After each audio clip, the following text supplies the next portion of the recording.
into the whole. I think it's going live. Okay, cool. We'll be right back, team.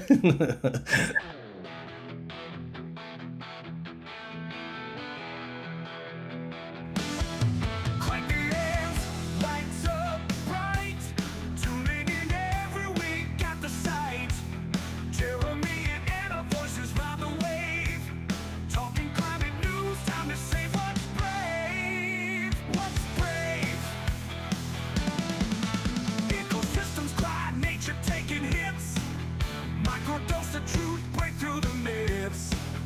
From fires to floods, forests gotta bleed.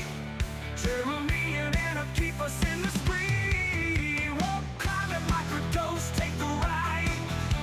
Weekly dose, truth worldwide. Tune in, turn on, feel the beat. Jeremy and Anna got the heat.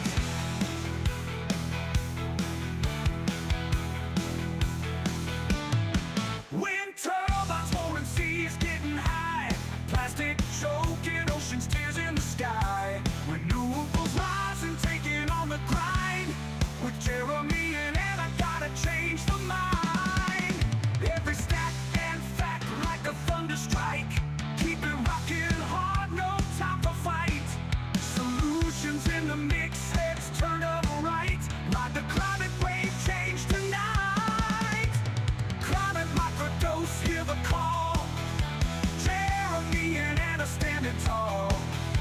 News and action start to drive. Rock this planet, we're alive.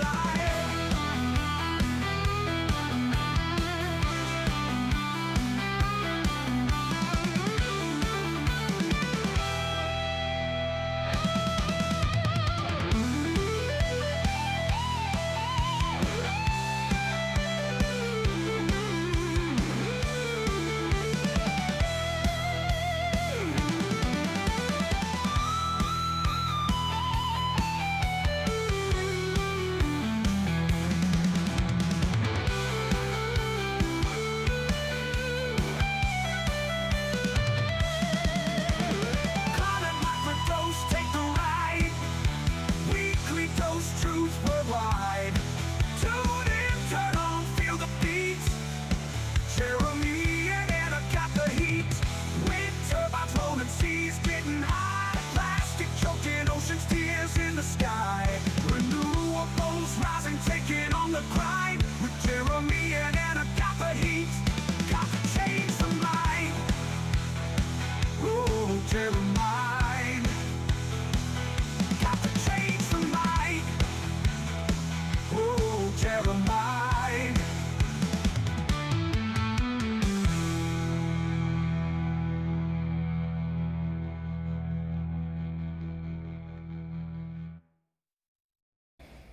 Wow. How's that for an intro? You keep music. You surprise me every time. Well, that was all AI. Really? Yeah, that was all AI. I just basically said, we need a super awesome, fun rock intro for Climate Microdose, and there it is. I'm shocked. I didn't know AI did that. I know. Wow. Isn't that crazy? Hey, everybody! I'm Jeremy McCain. Hi everyone, I'm Anna Constantinovo. Welcome to Climate Microdose. Welcome to Climate Microdose. I mean, if that doesn't get you kicking in the morning, yeah, I know. It's like, wow. Later in the session, we actually have a rap song about Anna, so we're gonna play that. So, No, you don't. oh, No, I you do, don't. I do. It's gonna be great. So you're watching us live on LinkedIn and on YouTube. Today is a special day. Anna and I are gonna do what we normally do. We're gonna talk about some of the things that are happening in the climate space, but we also want to hear from you. So if you have some questions, or if you'd like to join us today on air, you're welcome to do so. We can try to do this on the fly, but you can just simply ask questions, and we will answer them here live. Anna, how have you been? I'm pretty good. I mean, it's very warm in New York City, I have to tell you that. Yeah. And the water background of Climate Microdose makes me want to jump in more than ever. Like, I'm hot. The sidewalks are steaming. You could make an omelet out here. We've been in a heat wave for probably 9 to 10 days now. And I mean heat wave by like the actual qualifications of the word, hitting 90 degrees for more than these consecutive days in a row. So it's been very hot. It's been difficult to move about and do things, but New York City keeps moving, but we're toasty. We're toasty for sure. Yeah, no, for sure. And I mean, I think it's just that time of year. It's I mean, I'm in Texas, and it does get a bit balmy, as they say, in the UK. But I think I live in Dallas, so I think like we have like the most refrigerated city. I think because you go into the you're just inside like a freezer, and then you go it's back so out cold. to your Yeah, I mean, you go to like a store and it's like 68 degrees, and you're like, how that's not sustainable either. You guys have been experiencing some climate issues as well.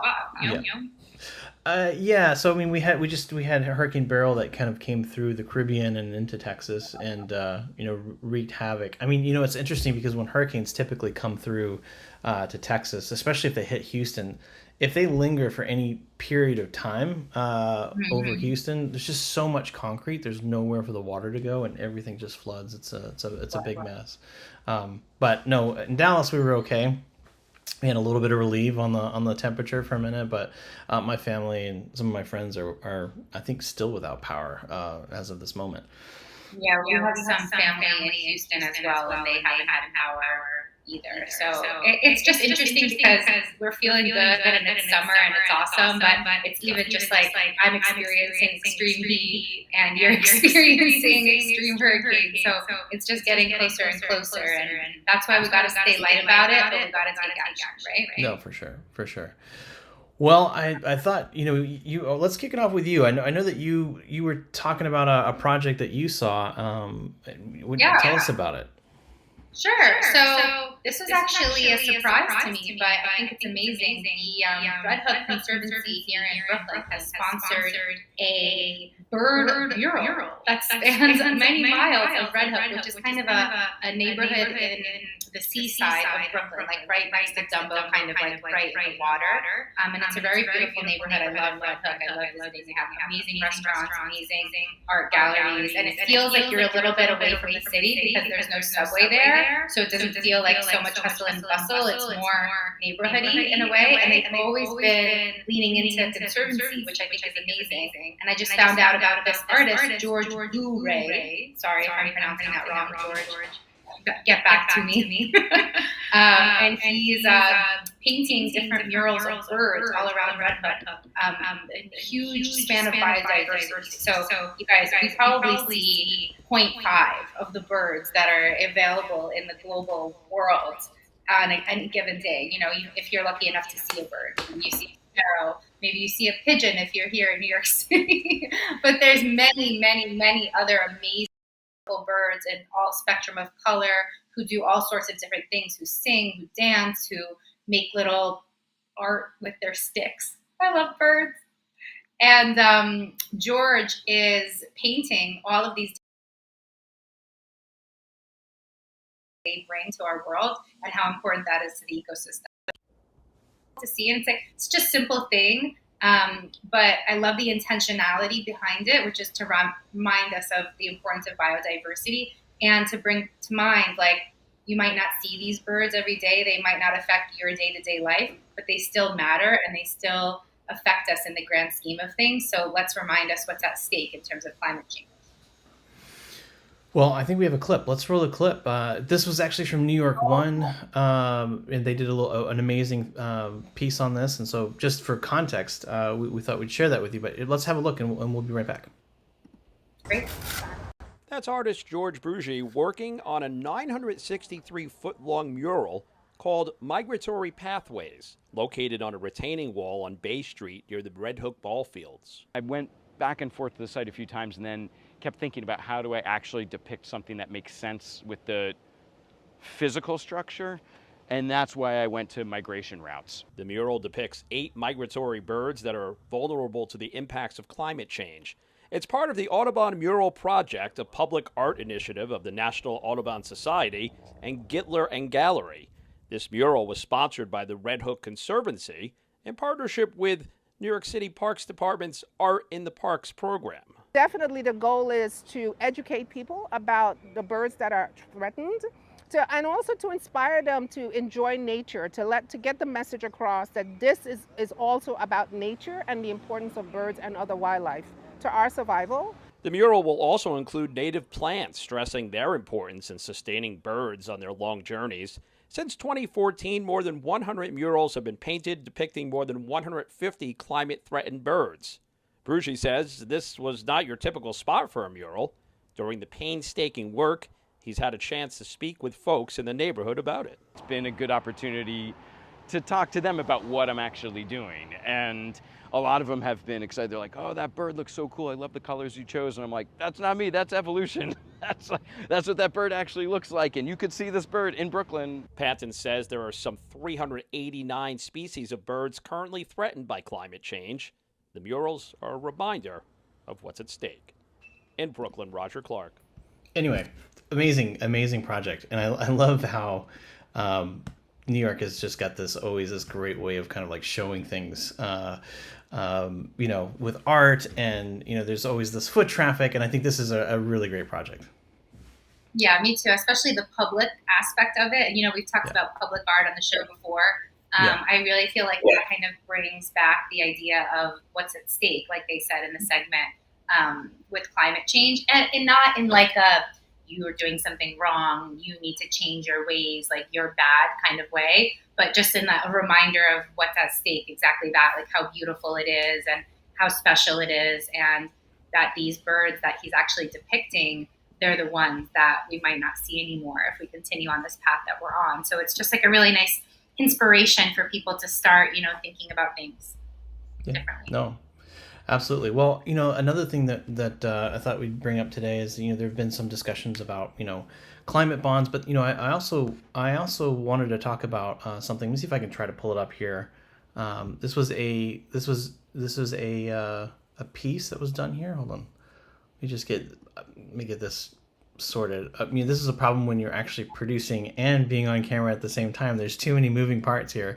He's also making AI music, like I know we got Jeremy AI McDade music. Like, come on, you guys should be able to see this. So, yeah. So it's interesting. So this was shared with me by some collaborators on our project at OCN. Ralph Chami had sent this over to us, but I found this paper really interesting. This was done by Fu and collaborators, but achieving the coming Montreal global biodiversity targets for blue carbon ecosystems. And so, basically, what we notice here in this particular document, and we can actually post a link to this paper for those of you who actually want to read it.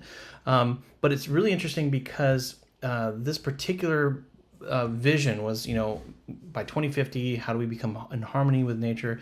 But there were some really interesting components to this particular paper, which I thought was really great. It really kind of laid out that that we needed to address the urgent crisis of biodiversity loss.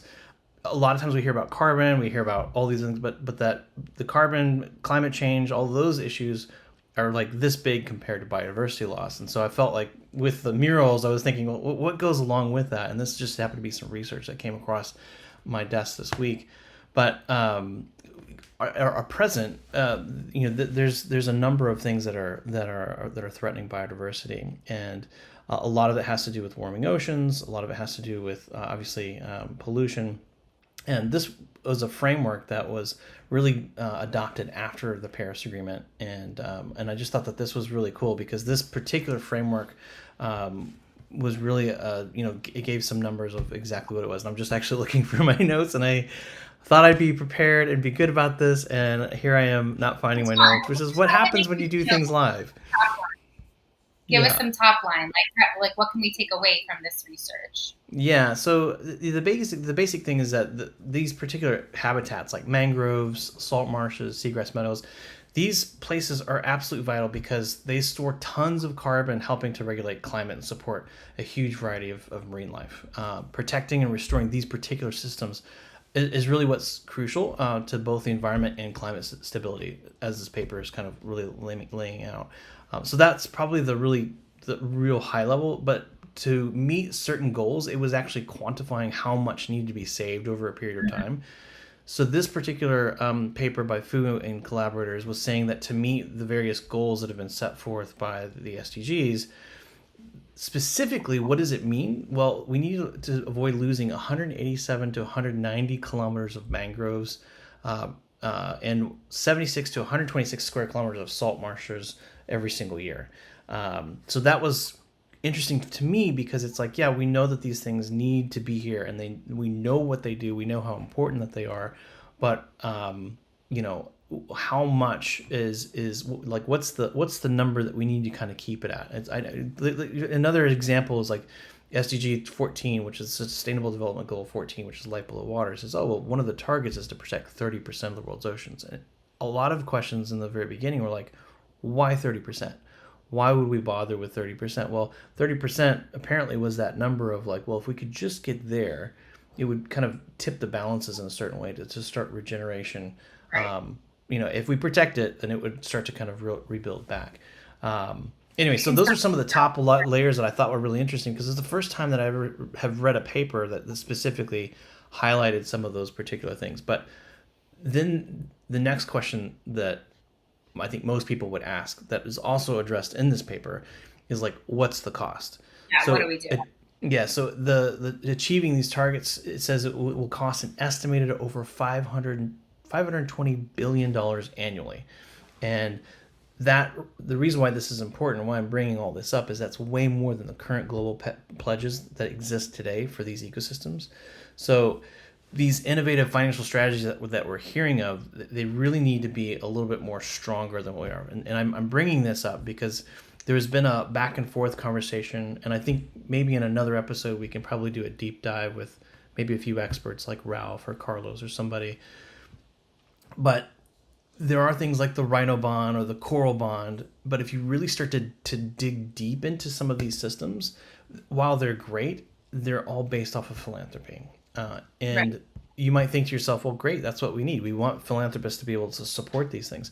The challenge I see with the rhino bond and the coral bond, the newly won coral bond, is that over a period of time, you know, if you look at how the whole thing's structured, basically investors will invest into nature, they'll defer their coupon payments, but at the end of the whole cycle, who's guaranteeing the bond? It's the World Bank and GEF, which is a a philanthropic endeavor altogether, right? So if the only other way that I see that this thing working for these kinds of numbers based on this particular paper is if we have a direct source of revenue that's tied into the activities that are happening around the ecosystem. That's really. Yeah. So anyway, I got lost in my notes for a second, but I just thought this, you're talking about this mural project, and it's like, it's one thing to walk past them and say, gosh, I hope we don't lose them, and then here's this paper that's saying like, no, we don't have to lose them, but we have to make some changes pretty quickly. Yeah. Well, I think it's really interesting because a lot of people are like, well, there's nothing to do. Like, it seems kind of like an inactionable thing.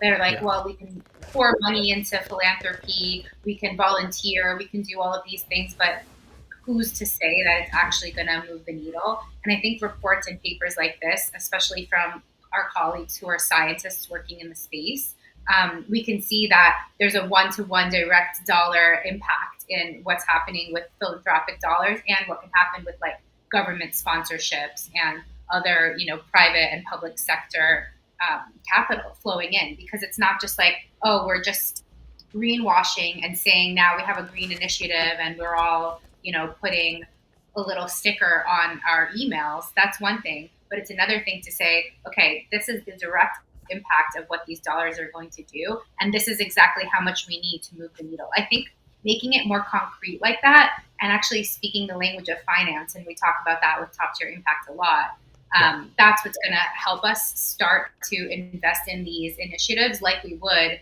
a startup, and the ROI, maybe looks a little bit different. It's not like, oh, this company is going to IPO and I'm going to get this much return and XYZ, but it's going to be like, oh, we're going to be able to actually save this many species of birds. We're going to be able to hold on to the critical biodiversity, so it's really about looking at the ROI differently and being able to map out that path in more concrete ways, because I feel like a lot of people who aren't in the impact space think about impact as this kind of like fluffy philanthropic endeavor. They're going to have a gala, they're going to wear a different outfit, they're going to do whatever it is. But in actuality, it's very science-based. And I think we need to start bringing that to the forefront of people, that it's like, well, instead of thinking about it as a nice to have, this is actually a measurable need to have that we can start on the path towards doing if we start to allocate our capital differently and start to think about what matters to us differently.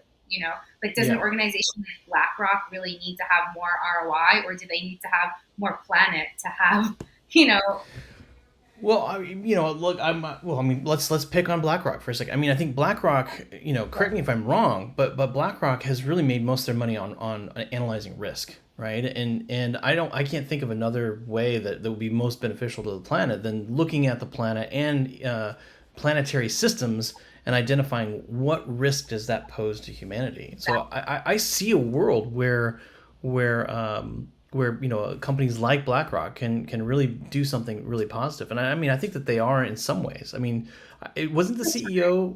Didn't the CEO recently say, Larry Fink? Didn't he recently say that ESG was a scam and don't ever use that phrase again? I'm 100% on board with him. Really? Tell us more.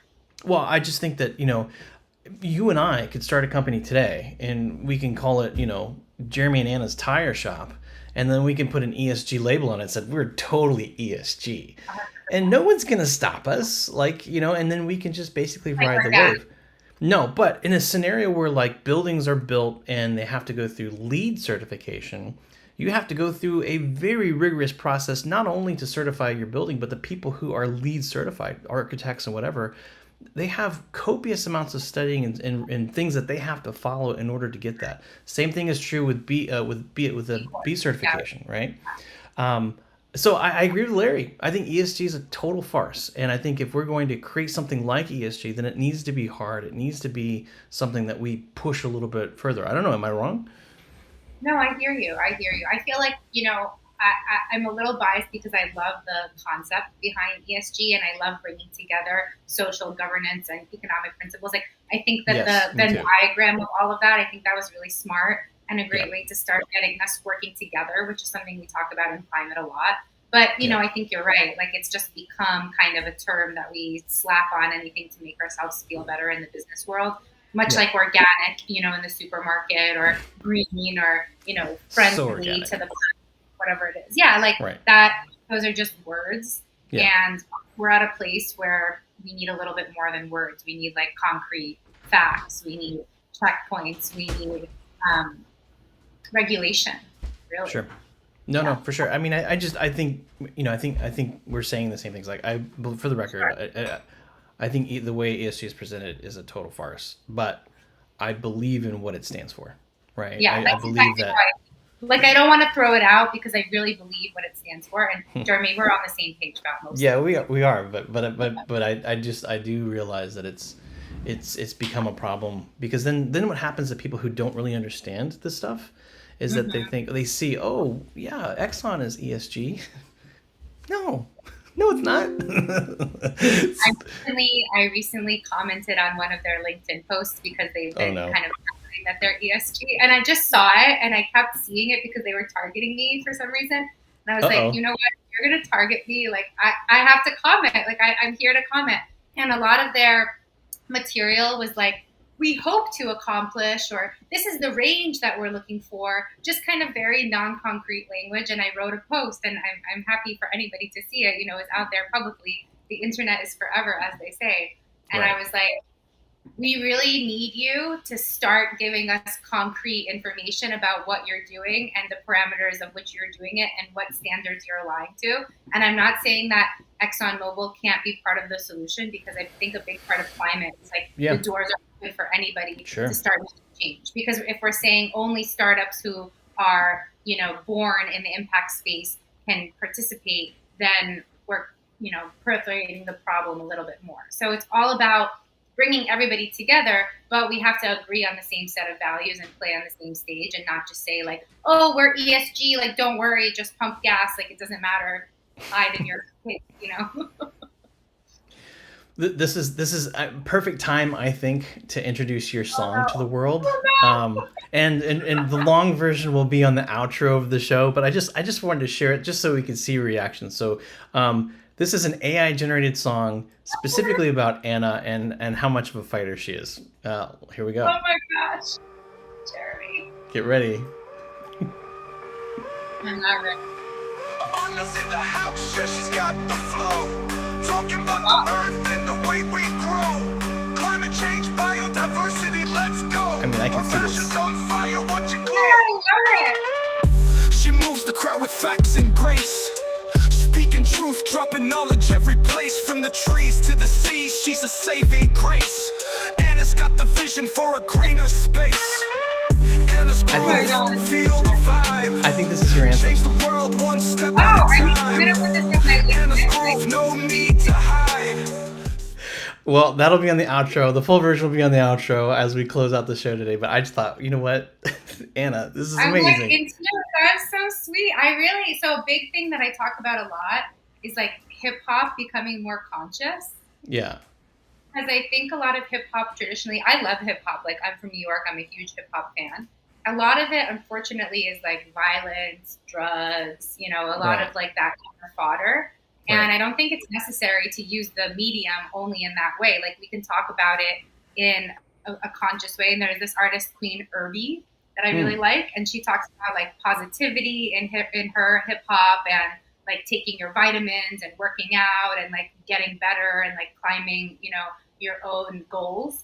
And I just really like that, and like apply it to biodiversity. Like you don't know how much that means to me. So thank you. Yeah, so much. well, it's funny because this app recently came out, and I was obviously everything AI I'm always checking out, and this here I'll share the name of the app is called Suno, SUNO for those of you. Of course, I've been making so many songs. I have 0 songs left today, but you have the ability to just do a couple prompts and be very specific on things, and then you can make these really cool songs.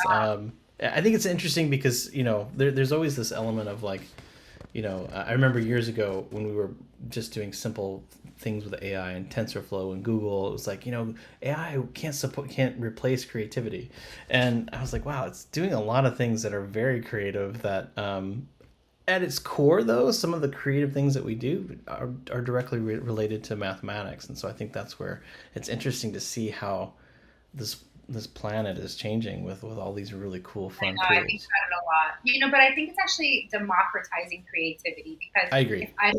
if I don't know how to sing very well or play an instrument, but I have an idea for There's an alarm, apparently. So don't forget to take, that's for my daughter. She takes Brillia. So Zara, if you're watching, take your Brillia.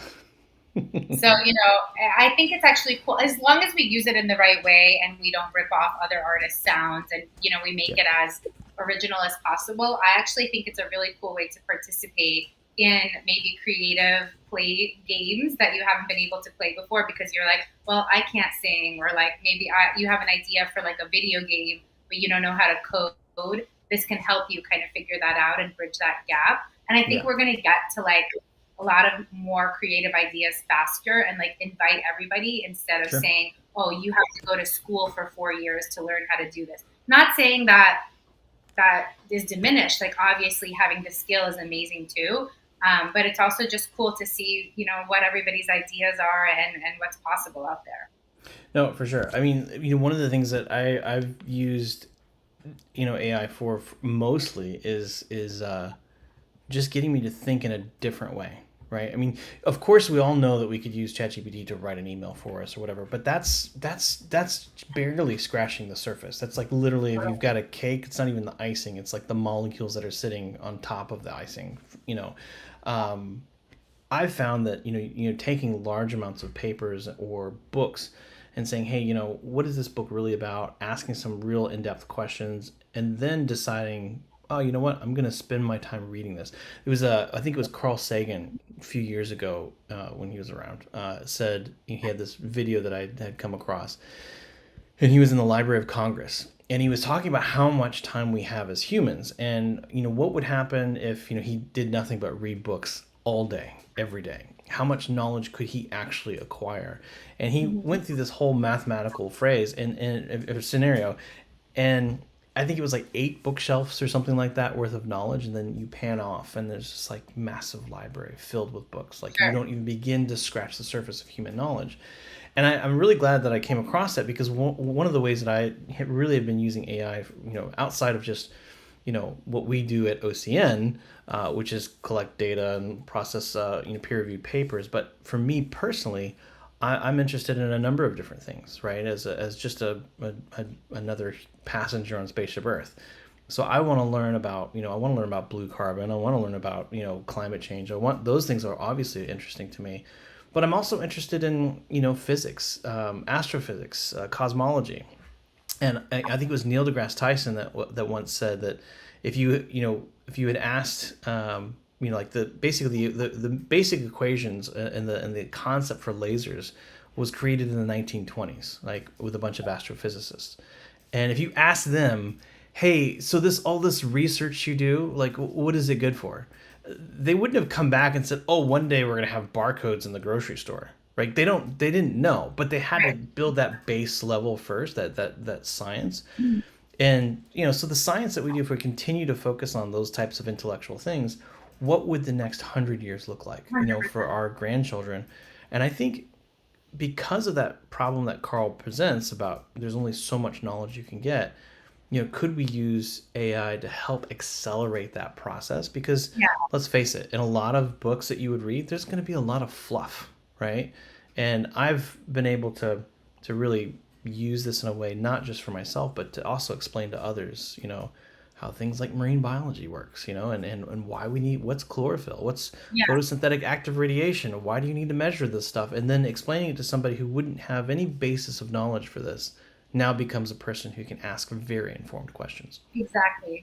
You can use it to learn about pressing problems of our time and start to answer them that much quicker. I actually watched a movie at the Tribeca Film Festival called The Thinking Game, which is a documentary about Demis, who started DeepMind, the Google AI company. Yeah. And they actually solved protein folding at DeepMind that nobody has been able to scratch the surface of protein folding for like many, many, many decades. And the movie was really interesting because they tried once with AI and they failed. And then, they took what they learned and they realized what they needed was AI to work harder over a longer period of time to fold more proteins. And then they asked him, after the film, there was a panel with Darren Aronofsky and Demis, the founder. And they asked him, like, what do you see AI being used for? Like, is it good? Is it evil? Like, are we scared? And he said, technology is inherently neutral. And we can use it for, what he hopes to use it for, and it actually really inspired me, is to solve the biggest problems of our time, which is climate change. And I think it's really great to see people, even who aren't working in climate specifically, start to recognize that that's the greatest problem of our time, and that one person sitting in a room, even if they're the smartest person in the world, only has the brain power of one. Yeah. But when we start to plug that in with machine learning, maybe we can start to get to some of these solutions a little bit faster. And I mean, that's what I hope. But do you feel like that's overly optimistic? I think that we are not, just exactly what you just said, Jeremy. We're not aware of what the solutions that we're going to be able to present today, what problems they're going to solve for us tomorrow. So I want to be overly optimistic because, I feel like we have to be in order to live on this planet and have families and keep going. Yeah. And I think that the solution lies in inventions that are happening right now that are going to have use cases in the future that are going to solve problems that we don't even know about. Like the problem that you just talked about, it goes both ways, right? Like when Mark Zuckerberg created Facebook, he wasn't like, someday Putin is going to use this to take over a U.S. election. He had no idea. But this is my point. I mean, there's always there's always a dark cloud that follows every. I know. But there's also every problem has a light side and a dark side, right? Yeah. So there's also going to be the possibility to connect people who have never been connected to each other from all over the world to like solve problems in terms of Facebook. You know, there's use cases that we can't foresee when we come out with something because again, we don't know what people are going to use it for. And I have to believe that AI is going to be used to solve the climate change problem because it seems like one of the only tools we have that can think deeper and longer term than we can in our current seats and has access to like different solutions, different problems that maybe aren't talking to each other at the same time. Like maybe two scientists are working on two very different things in Japan and in Australia and they've never met, but those problems together can solve, demand deforestation. No, I think that's true too, and I think the other aspect of things that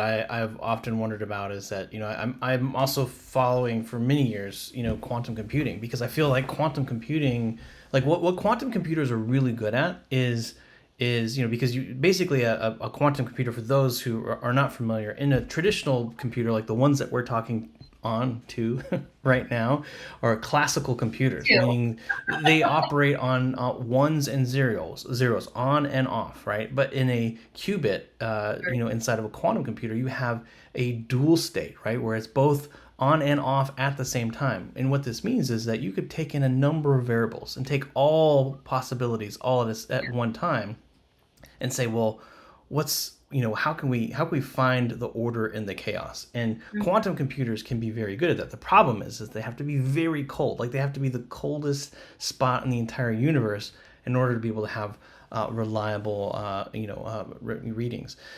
Colder than supermarkets in Texas? Yes, colder than supermarkets in Texas. I mean, it's pretty cold here when you go buy groceries, just because I guess the people need to be cold too. I don't know. Maybe that's the only way that Texans can operate is they're really just walking cubits. That's funny because it's actually very hot there, so they're like not living their truth. It's funny. Well, we don't. I mean, I think what we've done. I think we're addicted to AC. I think that's what it is. Because probably. You go out into the heat, and even though it's not bad, even if it's like 75 degrees, most people turn on their AC. They don't roll down the windows. That's not the case in New York, but it's so funny. The Olympic Games are next month in Paris. Yes. And the Parisian government has built this amazing geothermal infrastructure to house the Olympians. I actually wasn't going to talk about this today, but here we are. And so it's going to be colder for them to live in like the quarters in Paris. All of the different Olympians from all over the world, but it does get hot in the summer. Guess who's bringing their own AC? America. Of course. Yeah. I mean, they got French fries. We got AC. They're literally like bringing it in on planes, and I just thought that was like so funny. And if I put on my European hat of like, I built this geothermal infrastructure to keep you cool, and you're gonna bring your AC. It's the most American thing I could possibly imagine. I mean, there's fireworks, hot dogs, and AC. I mean, what's more American than that? Well, this has been a great session. We're gonna do this a little bit more often, and I think we did a really good job this time, just letting everybody know that we're actually going to be live at a specific time. I think that's how this stuff works. Ann and I always joke. But let's get a little bit more concrete. Like we'll stick to a time. We're reliable. Like Jeremy and I were very reliable. We just this is a fun experiment. But if we're hearing from the audience that they need more structure, and we're saying that we need more structure in terms of fixing the climate problem, we got to bring in more structure. That's right. 100%. Well, we've got a few people watching us, and I'm really grateful for those that have joined us today. And I think that for next week, we're gonna see who we can pull in, but I really want to pull in a few guests that can really dig deep on the finance side of things, because there's a lot of talk in the impact space about investing in nature and biodiversity, and it's very surface level. It doesn't go very deep. People, so much so that people say we should invest in nature and give nature a value. That's not what you do. You don't put a price on nature, but you put a price on what nature does for humanity. And so I would love to kind of clear the air next week with that, with bringing a few special guests over. And I know at some point we're going to bring some TCI folks on For sure. air, which would be Unless the great. founder of TCI has expressed interest. So we'll get her on, and it'll be great. And if you want to join us on Climate Microdose, we're so happy to talk to you. As you can see, we really jump around from bird all over murals, the place, Olympics, to the grocery stores in Texas. So if there's anything that you're interested in, we're happy to talk about it. There's no order other than chaos. That's the way that this works. So anyway, Exactly. well, awesome. Well, we'll catch you guys next week. Same bat channel, same bat time. This has been an amazing session of Climate Microdose. I'm Jeremy Thank you McCain. so much, Sharpie. That song really touched me too. So we'll post that for you guys. Oh, you're about to hear the whole version. It's going on the outro. Get ready. Okay, try it out. See you guys next week. Bye, everyone.